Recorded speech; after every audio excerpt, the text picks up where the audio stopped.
নমস্কার, আগমনীর ক্লাসরুমে আপনাদের স্বাগত জানাই। আজকে যে বিষয়টা হলো সেটা কালকের বিষয়ের সঙ্গে একটু প্রাসঙ্গিক। কীরকম না, কালকে আমি বলেছি আমার শ্রমিক ভাইদের জন্য, শ্রমিক বা বোনেদের জন্য। আজকে আমি বলবো যে সমস্ত আমার ভাই বোনেরা কর্পোরেট ওয়ার্ল্ডে কাজ করেন বা নিজেদের বড় ব্যবসা রয়েছেন, যেখানে অনেক কর্মী রয়েছে, সেই সমস্ত মানুষের জন্য বা আমার বন্ধুদের জন্য বা আমার ভাই বোনেদের জন্য বলবো। প্রথমে যে বিষয়টি বলবো সেটা হচ্ছে corporate green performance. Corporate green performance কি না, যেখানে কি হবে যে corporate green performance focuses on the introducing new or improving the existing product or processes in a way that is not only fulfills the customer's expectation with respect to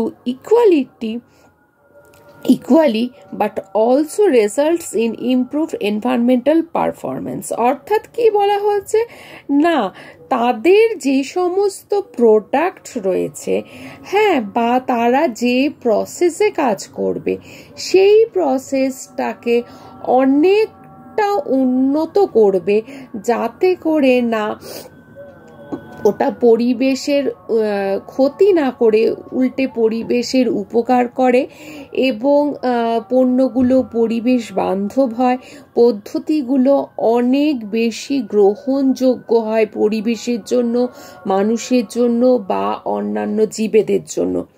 আর একটু simplify করি, অর্থাৎ তারা যে পদ্ধতিতে কাজ করতো, অর্থাৎ কি করতো, তারা একটা ভালো পণ্য তৈরি করার চেষ্টা করত এবং সেক্ষেত্রে তাদের মূল ফোকাস থাকতো ইকোনমির দিকে, অর্থাৎ তাদের ইকোনমিক গ্রোথ হচ্ছে কিনা বা ইকোনমিক বিষয়ে তাদের যে টার্গেটটা সেটা তারা ফুলফিল করতে পারছে কিনা।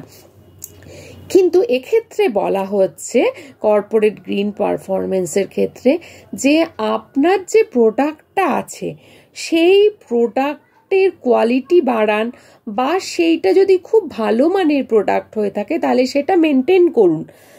তার সাথে যে প্রসেসে আপনি প্রোডাক্টটা তৈরি করছেন সেই প্রসেসটাতে কিছু পরিবর্তন আনুন, যাতে করে প্রোডাক্টটা যেমন ইকো ফ্রেন্ডলি হবে, প্রসেসটাও ইকো ফ্রেন্ডলি হয়। অর্থাৎ বাই প্রোডাক্ট হিসেবে এমন কিছু তৈরি হবে না যা পরিবেশের ক্ষতি করবে।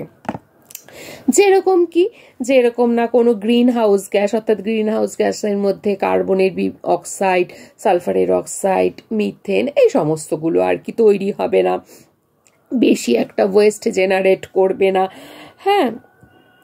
তারপরে এর সঙ্গে কোনো গ্রস ভ্যালু অ্যাড হবে না। তো এই সমস্ত দিকটা কিন্তু আমাদের খেয়াল রাখতে হবে আমাদের সাস্টেনেবল ডেভেলপমেন্টের জন্য।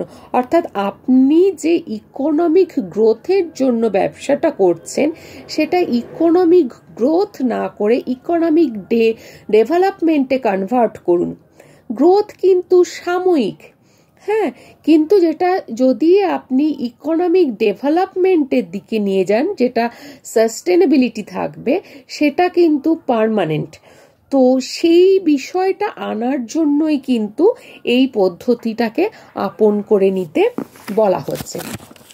এরপর যে বিষয়টাতে আমরা একটু আলোকপাত করব সেটা হচ্ছে corporate social responsibility. Corporate social responsibility কি না, নিজেদের শুধুমাত্র আমার কোম্পানির ভীষণ একটা বেশি পরিমাণ রোজগার হবে, আমার কোম্পানি ভালো থাকবে, মানে একটা খালি সেলফ সেন্টার্ড হলে চলবে না এক্ষেত্রে।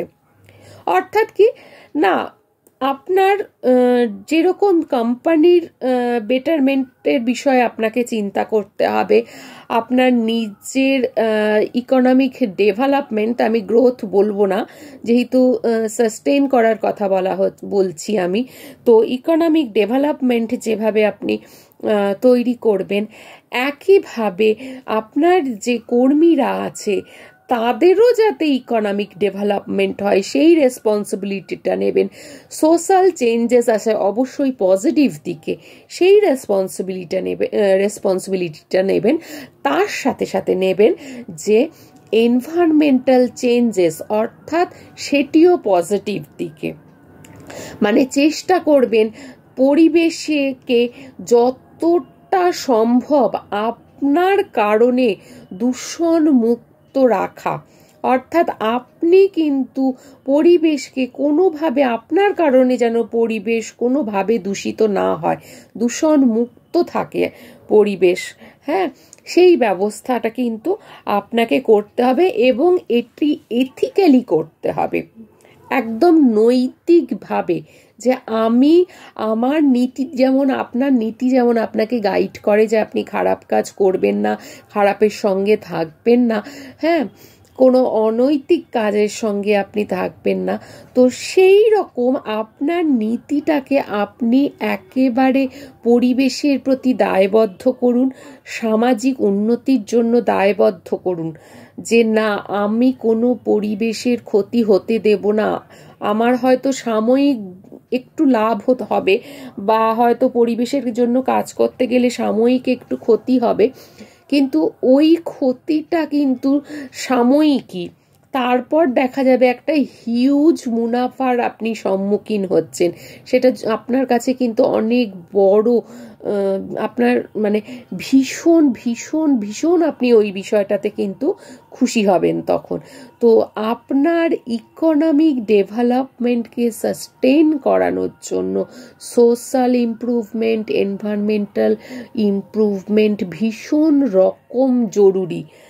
তাই আপনারা একদম যারা কর্পোরেট জগতের লোক, তারা কিন্তু পরিবেশকে মাথায় রেখে পণ্য উৎপাদন করবেন, সেইভাবে পণ্য ডিজাইন করবেন, ইকো ফ্রেন্ডলি পণ্য উৎপাদন করবেন, প্রসেস টাও ইকো ফ্রেন্ডলি যাতে হয়, ইভেন কোনো বাই প্রোডাক্ট যদি যেন পরিবেশের পক্ষে কোনো রকম ক্ষতিকর না হয়, ওয়েস্ট জেনারেট কম করবেন, এই বিষয়গুলো কিন্তু অবশ্যই মাথায় রাখবেন। তার সাথে আপনার ব্যবসার উন্নতির জন্য যারা রয়েছেন, অর্থাৎ আপনার কর্মচারীরা, হ্যাঁ, তো তাদেরও আর্থিক উন্নতি চেষ্টা করবেন, এবং তাদের উন্নতি হলে আস্তে আস্তে করে সামাজিক উন্নতিও হবে এবং পরিবেশও কিন্তু সব মিলিয়ে ভালো থাকবে। তো এই তিনটে মিলিয়ে যদি একসাথে কাজ করা হয়, তাহলে আমরা একটা সুন্দর পৃথিবীর সম্মুখীন হব, সুস্থায়ী উন্নয়নের সম্মুখীন হব, বা সাস্টেনেবল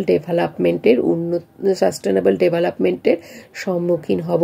তো প্লিজ চলুন, কালকে যেমন বলেছি যে সমস্ত ভাই বোনেরা, শ্রমিক ভাই বোনেরা নিজেদের সচেতনতার দিকটা দেখুন, আজকে বলবো যারা কর্পোরেট ওয়ার্ল্ডের মাথায় বসে আছেন, যেসব ভাই বোনেরা, বন্ধুরা, তারা প্লিজ আপনাদের গ্রিন পারফরমেন্সটা দেখিয়ে দিন, যে আপনারাও পারেন একটা পরিবর্তন আনতে, একটা চেঞ্জেস আনতে। তো প্লিজ প্লিজ প্লিজ গ্রিন পারফরমেন্সের ব্যাপারটা মাথায় রাখুন, আর বিষয়টা এথিক্যালি করুন।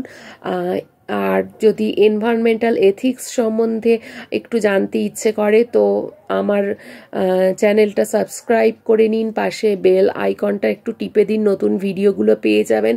আর এথিক্স সম্বন্ধে আমার যে ভিডিওটা আছে সেটা একটু দেখে নেবেন দরকার মনে করলে।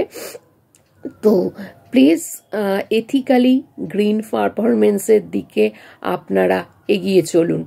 তো আমি আশা করব যে আমার ভাই বোনেরা অবশ্যই এই বিষয়ে উদ্যোগী হবেন, আর আমরা একটা বেটার পৃথিবীতে থাকতে পারবো। তো সব কিছুতেই যখন আমরা বেটার থাকতে চাই, তো পৃথিবীটাকেও কেন বেটার করে নেব না বলুন। তো প্লিজ হেল্প করুন বেটার পৃথিবীতে থাকতে। ভালো থাকুন, সুস্থ থাকুন, সচেতন থাকুন। আজকে এই অবধি।